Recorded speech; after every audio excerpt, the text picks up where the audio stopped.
Hello everyone, আসসালামু আলাইকুম। কেমন আছেন সবাই? আমরা আল্লাহর রহমতে অনেক ভালো আছি।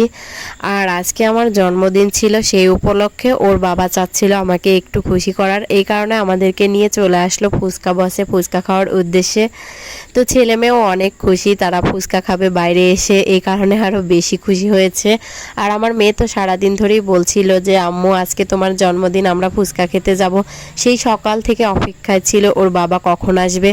ওর বাবা আর কি সারাদিনে সেরকম কোনো টাইম পায়নি বাইরে যাওয়ার, এই কারণে একবারে সন্ধ্যার পরে কাজ শেষ করে আমরা সবাই বের হলাম।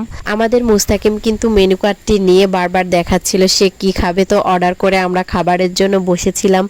আমাদের আয়শা মুস্তাকিমের কিন্তু একটু দেরি সইতেছে না, মানে তারা যে বানাবে সেটা এইটুকু সময়ও তাদের দিতে চাচ্ছে না, মানে এখনই তার ফুচকা লাগবে। আর এইখানের ফুচকা এবং চটপটি, এই দুইটা যে এত সুস্বাদু, এর আগে কখনো আমরা ফুচকা বসে যাইনি, এই প্রথম।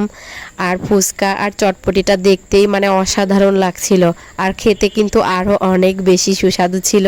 আর আমি এইখানে টক ঝাল ফুচকাটা অর্ডার করে দিয়েছিলাম। ফুচকাটা এত পরিমাণে ঝাল ছিল যে আমি দুইটা মরিচ খাওয়ার পরে তারপরে আর খেতে পারছিলাম না। পরে আমি মরিচগুলো বেছে বেছে ফেলে দিয়েছি, কিন্তু তারপরেও আমার এত পরিমাণে ঝাল লেগেছে, কিন্তু আমি কিন্তু খাওয়া বন্ধ দেইনি, কারণ ফুচকাটা অনেক টেস্টি ছিল, খেতেও ইচ্ছে করছিল, আবার অনেক বেশি ঝালও লাগছিল। আসলে ঘরের বউকে খুশি করতে কিন্তু লক্ষ লক্ষ টাকার প্রয়োজন হয় না, একটু ভালো মন মানসিকতা হলেই যথেষ্ট। কারণ সে যে মনে করে আমার জন্মদিন উপলক্ষে আমাদেরকে বাইরে নিয়ে আসলো, ছেলে মেয়ে সঙ্গে করে, ছেলে মেয়েও খুশি হলো আর আমিও খুশি হয়ে গেলাম, কারণ সে আমার জন্মদিন উপলক্ষে এইটুকু আয়োজন করছে, এটাই আমার কাছে অনেক বেশি কিছু।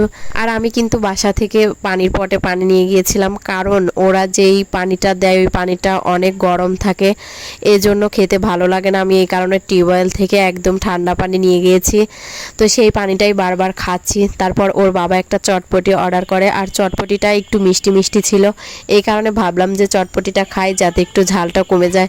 তো চটপটি খাওয়ার পরে কিন্তু ঝালটা আসলেই কমে গেল। আর সে খাবার অর্ডার দিয়ে বলল যে একটু আসছি, তোমরা বসো।